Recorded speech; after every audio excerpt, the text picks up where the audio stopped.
Welcome back to Mayat University. Thanks for joining us again. We're continuing our series, our courses, and remember they're sponsored by the Help Center, Inc. We appreciate all those who have donated. We appreciate your support.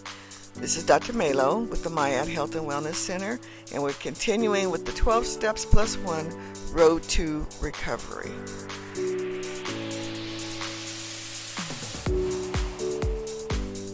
As a reminder, this program is our personal road to recovery, and we call it the holistic approach because it involves your body, mind, and soul. And remember from last time, there are 12 steps that are broken down into 3 phases with 4 steps within each phase. The program involves your head knowledge, your real-life experiences, and direct application of such.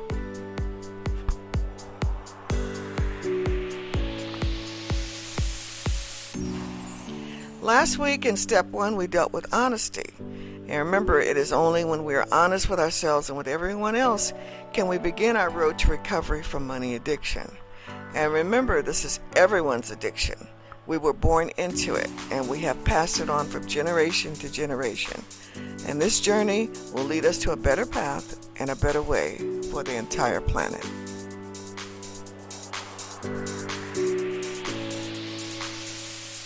So moving forward, remember each week we're still continuing to deal with an important aspect of our lives which greatly aids in the road to recovery from our money addiction.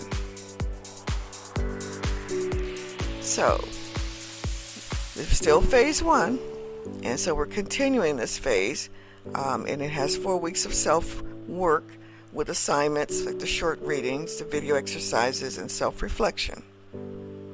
So here's step 2.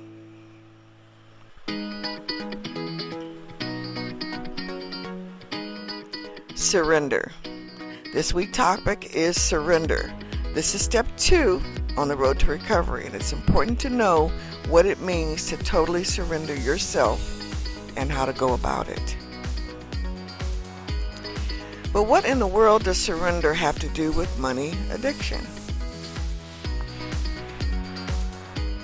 Well, let's look at some effects of quote-unquote not letting go of your money for whatever reason.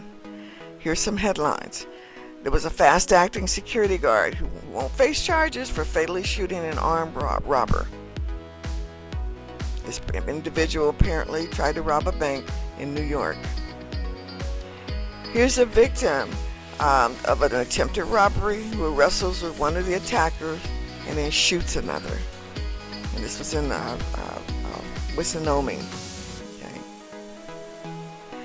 Here is a pregnant woman who tried to rob a driver before being shot and killed.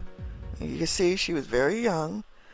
Summary of how she thought that the driver was vulnerable, and for whatever reason, she did show the scene here. Okay, that the police took her life. These are the things that happen. You're not letting go. Here's another one with 2 armed men who entered the store and ordered the owner, and I guess his name was Jimmy Grover, and his employee to lay on the floor. But they get shot by the owner, also in New York. Here's one from Valero gas station where the clerk shoots and kills a robbery suspect. So sometimes you just have to let go and let God, let the Creator show you instead of but what exactly does it mean to surrender? Let's take a look at that.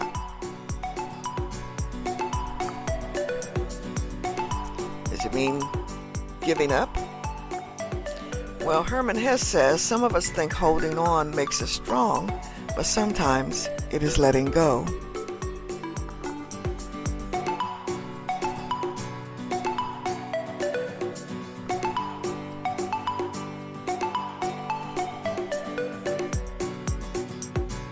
Steve Maraboli. The truth is, unless you let go, forgive yourself, forgive the situation, realize the past is over, you cannot move forward. We rely so heavily on past situations, things that we regret over. Pima Codron said when things start to fall apart in your life, you feel as if your whole world is crumbling. But actually, it's your fixed identity that's crumbling. And that's really cause for celebration.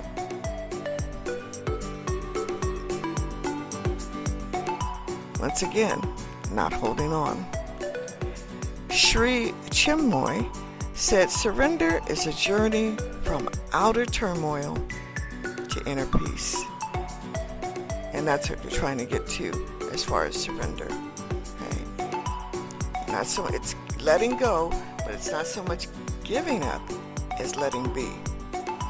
Alan Watts, to resist change, to try to cling to life, is like holding your breath. If you persist, you kill yourself. And a lot of times people do not like change. They want to cling to certain things that they believe helps them, but it actually hurts them, harms them. Julianne O'Connor says the sooner we let go of holding on, the sooner we can hold on to the beauty of what's unfolding before us. Nothing was ever meant to stay the same forever. There are people who like the status quo. They want to keep what's in front of them, but it's not always to their benefit. Ahmed Ray said if you want to fly in the sky, you need to leave the earth. But if you want to move forward, you need to let go of the past that drags you down. Okay? Sharon Salzberg, the key in letting go is practice.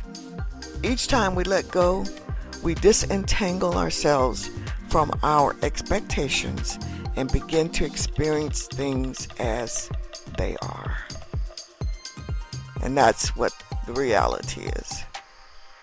So why is surrender such a hard concept for most of us? Why is that? Well, we think we're giving up. We believe we're losing. And we believe we're selling out. Well, most of our lives we're taught to compete. This competitive spirit, whether we know it or not, is born out of capitalism. We're taught to compete as children in school for candy, for grades, as we move further up the line. Compete for jobs, compete with our siblings for parents' attention, compete in sports. Everything is a competition, but it's born out of that capitalism. And then that also breeds the caste system. From the highest, what they consider to be the elite, all the way down to the little peons. That is the whole creation of elitism. Wanting the best seats in planes and the best cars, the best homes, the best everything over everyone else, so then they feel they're special.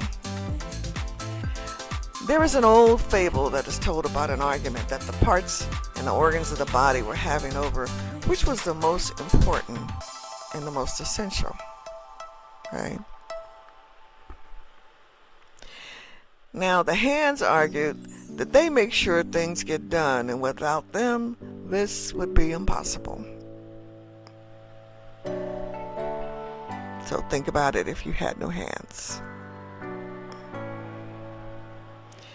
But the feet argued that they make the body mobile, and no one could get anywhere without them, making them the most important and most essential. So think about if you had no feet. Well, in turn, the other parts followed suit, such as the heart saying if it didn't pump blood, the body would die. The lungs insisting if no air could get through, the body would die. And then on and on and on. The stomach, the pancreas, spleen. And then the head spoke up and emphatically insisted that it was the head and brains of the operation, that without its power of thought and thinking, the body would just remain a vegetable and therefore completely useless. Well, the other parts had just about conceded until the bowels spoke up and said calmly that it was just as important, if not more so. the bowels. Well, the other parts laughed and commented how absurd that it was, that the hidden, the lowest, and the most disgusting. So how could it possibly be as important and essential as the rest of them? So the bowel closed up and refused to move. The hands were too weak to do anything. The feet didn't want to go anywhere. The heart felt faint.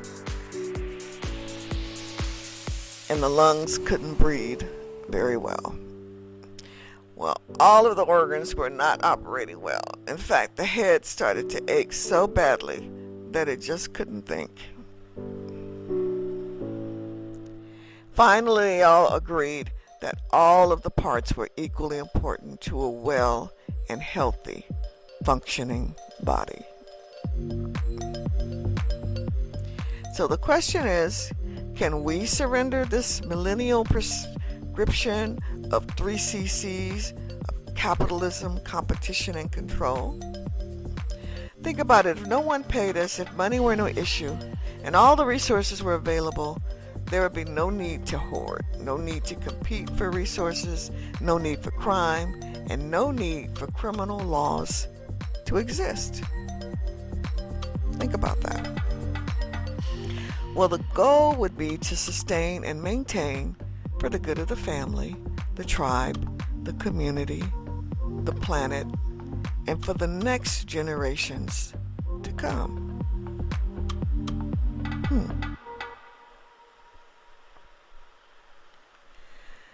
Resources would be utilized only when others like them are immediately replaced. For example, you cut down a tree, you plant another one. Okay? The emphasis would be away from more technology, that is, away from more machines and artificial intelligence, to that of mankind, just as Charlie Chaplin so lovingly and pleadingly urged us. So, are we honestly ready to surrender to change? Well, here's the self-work. Remember, we're going to read, watch, and reflect, just like in the previous weeks, okay? You do your self-work assignments. They can be downloaded from the classroom folder for the class, okay? The readings. But just a reminder, just like last week, with the readings, they're short, insightful, thought-provoking. You may have to read more than once so that you can get more out of it the second time around. Same with watching the videos. The videos are short, insightful, and thought-provoking. Same as the readings, and you might have to watch them more than once so that you can get more out of it, more out of them the second time. And lastly, the reflections. This is the second reflection for your Road to Recovery journal. So you should be entering in your thoughts, your questions, and what have you. Write down your answers, and then sharing. Remember, that's optional as far as your journal entry to share with others, but you can put into your own special folder in the Crystal Village community group. You can put your answers and then download them in the surrender section for week 2 for the self-work assignments. Those assignments are available for download. Okay, then you can upload to your journal entry. Now, as before, okay, you really should be uploading the questions and answers and your takeaways. Thank you so much. This is the end of week 2 on surrender. Remember, you can still contact us, Dr. Malo at mayatuniversity.org. Post your questions, comments, and concerns in the private group at the mayatcrystalvillage.com. Thanks for joining us for week 2. Have a wonderful, safe rest of your week. Bye-bye.